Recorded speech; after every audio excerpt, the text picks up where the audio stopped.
बेटा दवाइयाँ तो ला दे। अरे पापा, दवाइयाँ लेने क्यों जाना है? आयु ऐप से नजदीकी मेडिकल द्वारा घर पर ही मंगवाता हूँ ना। आज ही आयु ऐप डाउनलोड करें, सबसे तेज, सबसे भरोसेमंद। वहीं आज एक और दुखद खबर आई राजनीति के लिए। आज एक बड़ा दुखद दिन, क्योंकि राजस्थान के पूर्व वित्त मंत्री माणिकचंद सुराणा का निधन हो गया है। 90 साल की उम्र में सुराणा का निधन हुआ है। पिछले कई दिनों से वो अस्वस्थ चल रहे थे, बीमार चल रहे थे। जयपुर में सुराणा का निधन हुआ है। आपको बता दें कि कल 26 नवंबर को बीकानेर में उनका अंतिम संस्कार किया जाएगा। माणिकचंद सुराणा 5 बार के विधायक रह चुके हैं और बीकानेर की राजनीति में एक बड़ा नाम, एक बड़ा कद। लेकिन अब हमेशा के लिए यादों के अंदर माणिकचंद सुराणा चले गए। राजस्थान के पूर्व वित्त मंत्री रहे हैं, जिम्मेदारी उन्होंने संभाली थी। 5 बार वो विधायक रह चुके हैं। उनका निधन हो गया है। जयपुर के अंदर ही उनका इलाज चल रहा था। काफी लंबे वक्त से वो अस्वस्थ चल रहे थे। 90 साल की उम्र थी।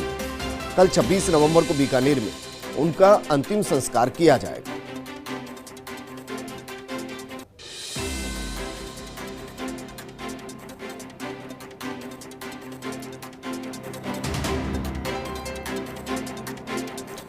मेरे सहयोगी लक्ष्मण राघव मेरे साथ जुड़ चुके हैं। लक्ष्मण, आज का दिन राजनीति के लिए दुखद दिन है, क्योंकि एक तरफ अहमद पटेल का जाना और दूसरी तरफ सुराणा का जाना, जो 5 बार विधायक रह चुकी, जिम्मेदारियां कई संभाल चुके हैं।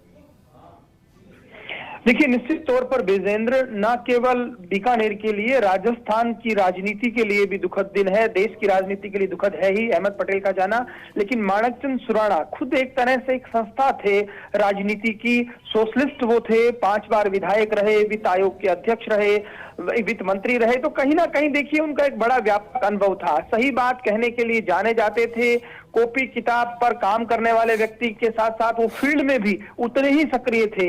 यानी जितनी बारीकियां उनको सियासत की थी, नीतियों की थी, बजट की बात हो या कोई और बात हो, उनको बहुत गहराई से जानकारियां होती थी। तो फील्ड में भी वैसे ही सक्रिय थे। उनकी अपनी एक पहचान थी, एक रुतबा था, आवाज उठाते थे। और अब देखें तो आखिरी दिनों की हम बात करें, कोरोना उनको हुआ था, लेकिन उससे वो वापस आ गए थे। उसके बावजूद जो है उनकी तबीयत बिगड़ी, उनका निधन हुआ। लेकिन अभी जो घटनाक्रम हुआ राजस्थान की राजनीति में, विजेंद्र, ये उल्लेखित करना भी जरूरी है। गवर्नर को लेकर जिस तरह की बात आई, तो सोशलिस्ट होने के बावजूद, भाजपा में रहने के बावजूद, उनका जो बयान था वो सबसे पहले आया। उन्होंने आलोचना की कि अगर गवर्नर सत्र नहीं बुलाने की अनुमति नहीं दे रहे हैं या देरी कर रहे हैं तो गलत है। वो उनकी राजनीति को बताता है कि वो सुचिता की राजनीति के पक्षधर थे, सिद्धांतों की राजनीति करते थे। बड़ा कद था। मैं आपको बता दूं, मुख्यमंत्री अशोक गहलोत ने ट्वीट कर श्रद्धांजलि दी है। इसके अलावा भाजपा के प्रदेशाध्यक्ष तीश पूनिया ने शोक जताया है, चंद्रशेखर ने शोक जताया है। और यहाँ भी जो उनके साथी हैं, चाहे वो वरिष्ठ पत्रकार हो या पूर्व मंत्री देवी सिंह भाटी हो, वरिष्ठ पत्रकार दीपचंद सांकला समेत तमाम लोग जो है लिख रहे हैं उनके बारे में और बहुत ही दुख भी जता रहे हैं। जी बिल्कुल राघव, और इसीलिए मैंने कहा कि आज राजनीति में बड़ा दुखद दिन है, क्योंकि एक तरफ अहमद पटेल, जिनके जाने पर प्रधानमंत्री और अमित शाह ट्वीट करके संवेदनाएं व्यक्त करते हैं, और दूसरी तरफ माणिकचंद सुराणा, जिनके जाने पर मुख्यमंत्री ट्वीट करके संवेदनाएं व्यक्त करते हैं। 2 ऐसे शख्स जो मतभेद तो रख सकते थे, मनभेद नहीं रखते थे और सबके साथ दोस्ताना व्यवहार रखते थे। उनके साथ की कुछ यादें बताइए कि किस तरीके से वो काम करते थे, वर्किंग स्टाइल क्या था और उनका मूल सिद्धांत क्या था राजनीति का।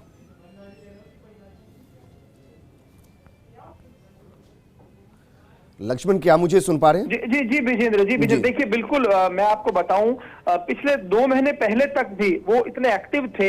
उनका खुद मुझे फोन करके बात करते थे, यहाँ के मुद्दों पर बात करते थे।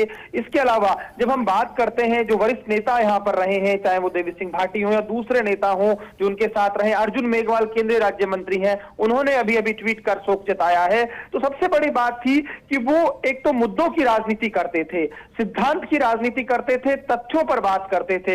ऐसा होता है ना कि जो लफाजी चलती है सियासत में, वैसे नेता नहीं नहीं थे। वो जब भी बात करते थे एक ऐसे व्यक्ति के तौर पर करते थे, चूंकि कानूनविद थे, पढ़े लिखे थे, तो उन तथ्यों पर बोलते थे जो फैक्ट्स होते थे। यहां तक कि विजेंद्र, मैं कई बार प्रेस कॉन्फ्रेंस में जब उनसे मुखातिब होते थे तो पत्रकारों को डांट देते थे कि आप पढ़कर आइएगा, आप इसका पूरा अध्ययन करके आइएगा। तो एक तरह से कहिएगा कि वो एक संस्था थे निश्चित तौर पर, और एक बड़ा नुकसान है वो न केवल लूणकरसर से विधायक रहे, कोलायत से भी चुनाव जीते और बीकानेर के लगभग नोखा से भी चुनाव लड़े, हालांकि वहां से हार गए, लेकिन उन्होंने पूरे जिले की एक तरह से राजनीति उन्होंने की। और 25 साल की उम्र में पहला चुनाव उन्होंने लड़ा, बाई इलेक्शन लड़ा, हालांकि पहला चुनाव हार गए, लेकिन उनको इतनी जल्दी थी कहीं ना कहीं राजनीति में आने की कि 25 साल के होते ही बाई इलेक्शन में चुनाव में कूद गए। लोहियावादी माने जाते हैं, बहुत प्रभाव था लोहिया का उन पर, एमएन राय के विचारों से प्रभावित थे।